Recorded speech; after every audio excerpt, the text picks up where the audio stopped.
I'm Dr. Peter Lin. I'm a family physician in Toronto, Canada.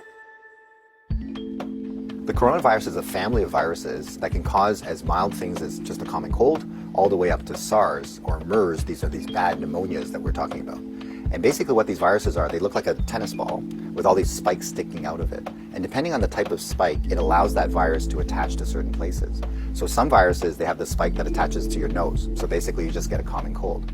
But the SARS virus and this new virus that we're talking about has the spike that allows it to attach to the cells in your lung. And when it attaches there, it puts in information to make photocopies of itself. So it uses our equipment to make more viruses.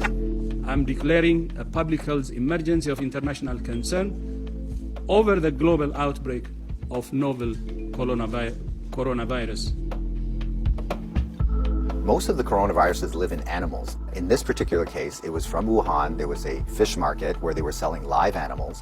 And the thought is that the virus was in a live animal, then it crossed into a human. But then what we found was that people were getting sick in terms of healthcare workers, in terms of family members that were looking after them, which now meant that the virus can pass from human to another human. Just like all viruses, it needs to reach a target, which is your lung. And it has to get there with your help. It has no feet and no wings. So therefore it needs us to move it there. So that's why we keep saying, don't hang around sneezy people because you're gonna breathe it in, and don't touch your face because that's how the virus is gonna get in. The masks are helpful, but they're not necessary because they're leaky. The ones that you and I buy basically have pockets here, so therefore the virus can get in. What the masks really do is they stop us from touching our face. If you're sick, we tend to mask you, so therefore you're not spewing out the viruses to other people sitting around you.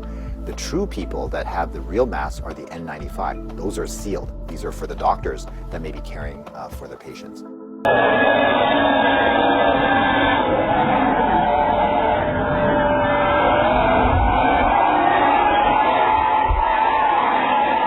So just remember, your hands may be with virus. Virus cannot hurt you because it can't get through the skin. But the moment I do this, now I've brought the virus right to where it wants to go. So let's remember not to touch our hands to our face.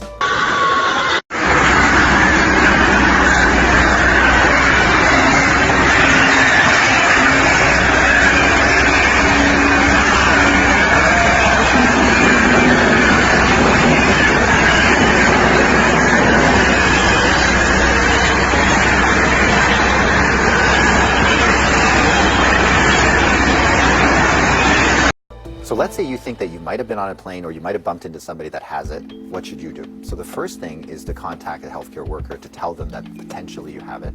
If you're feeling symptoms and you're going to go into a facility, call ahead. Okay, so whether you're calling the paramedics or whether you're calling the hospital or your doctor, just mention that you were on a flight. If you don't have any symptoms, then what we do is a little bit of a self-quarantine. In other words, we can just keep you away from other people, and so you don't go into parties, don't go with your friends, don't go into public transportation. So we can contain it very easily by making sure that you do a self-confinement, so to speak, for the, let's say, 7 to 14 days is the longest incubation time. So after that, if you're feeling well, then you don't have anything to worry about.